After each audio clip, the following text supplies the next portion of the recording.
Hello friends, ये है fifth paper mathematical programming. Optional paper होता है, 2 कंपलसरी पेपर होते हैं फाइनल ईयर में, और उसके अलावा 3 पेपर्स होते हैं जो आपको अटेम्प्ट करने पड़ते हैं। ऑप्शनल उन 5 पेपर में से आपको 3 पेपर चूज़ करने पड़ते हैं। तो ये चॉइसिंग पेपर है mathematical programming.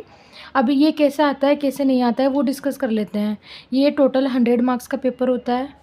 Unit wise 5 units आती हैं। एक यूनिट में 2 क्वेश्चंस होते हैं, तो ऐसे 10 क्वेश्चंस आते हैं। ठीक है, यूनिट 1 में 2 क्वेश्चंस आते हैं, इन 2 में से एक करना होता है। ऐसे ही बाकी सारी यूनिट्स में सेम मेथड रहेगा, सेम रहेगा। ठीक है, तो यूनिट 1 में 2 क्वेश्चंस आएंगे, इनमें से आप कोई सा भी कर सकते हो। Both are equal to 20 marks. ये सारे कैसे हैं, 20 मार्क्स के हैं। ठीक है, तो हम इन पाँचों में 10 क्वेश्चंस में से 5 क्वेश्चन प्रिपेयर करेंगे। इट मीन्स 100 मार्क्स का टोटल पेपर कवर करेंगे।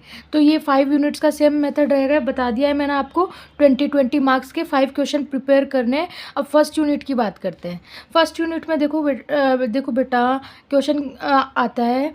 फर्स्ट यूनिट में जो पहला मेथड है, जो 20 मार्क्स का पहला क्वेश्चन है, वो 2 मेथड से आ सकता है। एक तो है उसमें रिवाइज्ड सिंपलेक्स मेथड, या फिर बाउंडेड वेरिएबल टेक्निक। कई बार क्या होता है कि ये दोनों ही क्वेश्चन 20 मार्क के यहाँ से आ जाते हैं। पहला क्वेश्चन रिवाइज सिंपलेक्स मेथड का आ जाता है, second question bounded variable technique का आ जाता है। बट क्या होता है, ये क्वेश्चन आ गया कहीं और से, ये क्वेश्चन आ गया रिवाइज सिंपलेक्स मेथड का, या ये क्वेश्चन आ गया बाउंडेड वेरिएबल मेथड का। तो इन दोनों में से एक आपको कंपलसरी मिल ही जाएगा अगर आपने ये दोनों मेथड कर लिए तो। कई बार दोनों मिल जाते हैं, कई बार ये वाला मिल जाता है, कई बार ये वाला मिल जाता है, लेकिन ऐसा कभी नहीं होता है कि इन दोनों में से कोई ना मिले। ठीक है, आप देख सकते हो 2024 में ये आया, 2023 में भी यही आया, 2022 में ये वाला आ गया, ये वाला नहीं आया। तो करना तो ये वाला भी पड़ेगा आपको। क्या पता है इस बार ये वाला आ जाए 2025 में, तो कुछ भी हो सकता है। लेकिन क्या हुआ, 2021 में दोनों आ गए 20 मार्क के, तो आपके पास ऑप्शन रह गया, आपको ऐसा भी कर सकते थे। ऐसे 2019 में दोनों क्वेश्चन आ गए। तो अब मतलब बेसिकली आपको पता चल गया करना दोनों ही पड़ेगा।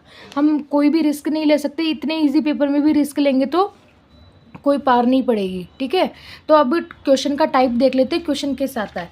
ये है 2024 का पेपर है ना, 23-24 का पेपर है, राजस्थान यूनिवर्सिटी से कंडक्ट है। अब देखते हैं इसमें जो फर्स्ट ये क्वेश्चन, ये पेपर मैथमेटिकल प्रोग्रामिंग का नहीं है अभी, ये रहा, ये पेपर है 2024 का। तो ये देखो फर्स्ट यूनिट से रिलेटेड मैंने आपको बोला एक क्वेश्चन बाहर से आ सकता है जो हम नहीं पढ़ेंगे। State and prove fundamental theorem of linear programming, ये थ्योरम टाइप क्वेश्चन है जो हम नहीं करेंगे। ठीक है, तो ये सेकंड क्वेश्चन देखो, solve the following bye revised simplex method. मैंने बोला ना आपको एक क्वेश्चन पूरा मिल जाएगा। तो ये 20 मार्क का क्वेश्चन है। अगर आपने रिवाइज्ड सिंपलेक्स मेथड अच्छे से कर रखा है तो इसको श्योरली आप कर लोगे। तो अब चलते हैं 2024 ये क्वेश्चन है। देखो रिवाइज्ड सिंपलेक्स मेथड का क्वेश्चन टाइप क्या है, ऐसे ही आएगा। Use revised simplex method to solve the given LPP linear programming problem, जिसमें आपको मैक्सिमम z दिया होगा, सच दैट की कंडीशंस दी होगी, 3, 2, 4 कितनी भी हो सकती है, और ये आपको वेरिएबल्स दिए होंगे ग्रेटर देन इक्वल टू 0। ये टाइप है किसका, बाउंडेड वेरिएबल टेक्निक का। भी एक क्वेश्चन देख लेते किस टाइप से आएगा। Using the bounded variable technique, ये आपको लिखा हुआ होगा कौन सी टेक्निक से करना है। देखो यहाँ पे लिखा हुआ है bounded variable technique solve the following LPP linear programming problem.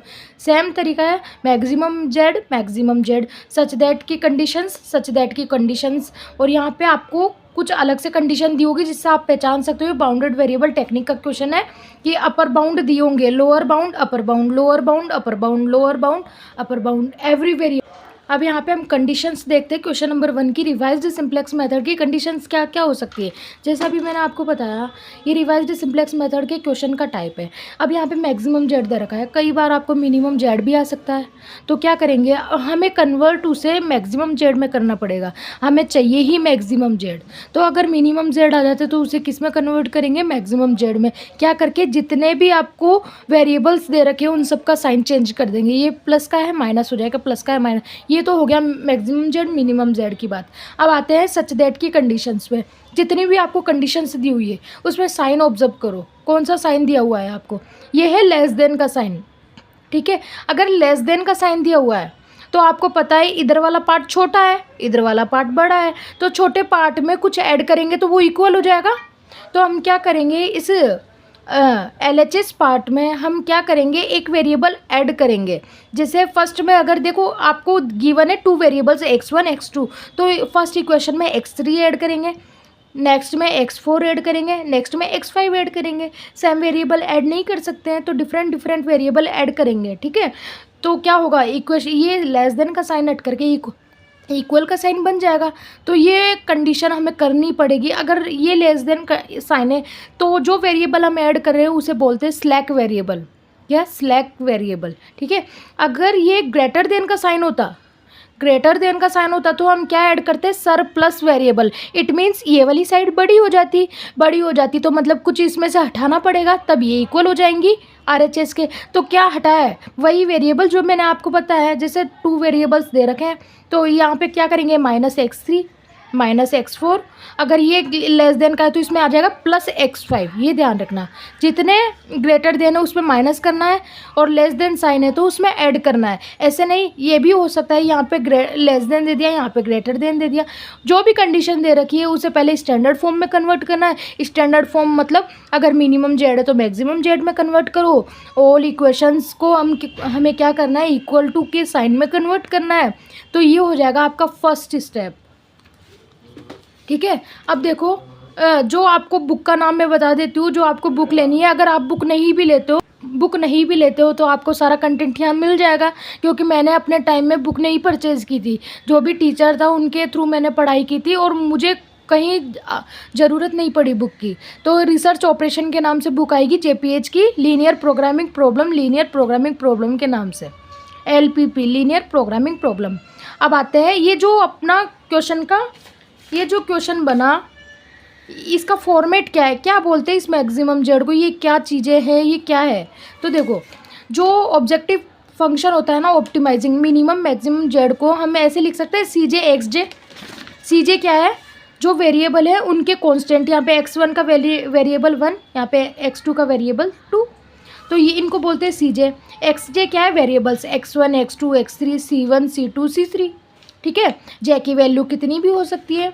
अब ये कांस्टेंट बोलते हैं, इनको क्या बोलते हैं, कांस्टेंट। ये ऑब्जेक्टिव फंक्शन हो गया, ये कांस्टेंट हो गए। कांस्टेंट कितने भी हो सकते हैं, 2 हो सकते हैं, 3 हो सकते हैं, 4 हो सकते हैं। तो उनको लिखने का तरीका A11 x1 A12 x2 A1n xn। Greater कोई सा भी साइन हो सकता है, less than greater than equal to B1। जो साइड में आपको वैल्यूज़ दी होगी वो होगी B1 B2 B3, ठीक है। समझ में आ रहा है ना। तो ये अब सेकंड जो आपको सेकंड कांस्टेंट दिया हुआ है उसको क्या लिखेंगे, A21 x1 A22 x2 A2n xn ऐसे। अब जो नॉन नेगेटिव रिस्ट्रिक्शन, जो अब बताओ ये ग्रेटर देन इक्वल टू 0 है तो ये क्या है, नॉन नेगेटिव होंगे। ग्रेटर देन इट मीन 0 से बड़े तो ऑब्वियसली नॉन नेगेटिव, तो इनको हम बोलते हैं non negative restrictions. x1 x2 x3 कितने भी हो सकते हैं, जितने वेरिएबल आपको गिवन है। तो ये क्वेश्चन का मिनी इन शॉर्ट में देखना चाहे तो ये होता है, maximum minimum Z equal to CJ XJ, AX equal to B, AX less than equal to B, AS greater than equal to B, ठीक है। ये हो गया कांस्टेंट, ये हो गया ऑब्जेक्टिव फंक्शन जिसको ऑप्टिमाइजिंग फंक्शन भी बोल सकते हैं। मतलब आपको जो भी क्वेश्चन करना है, रिजल्टेंट आंसर किससे मिलेगा, आपको मिनिमम में।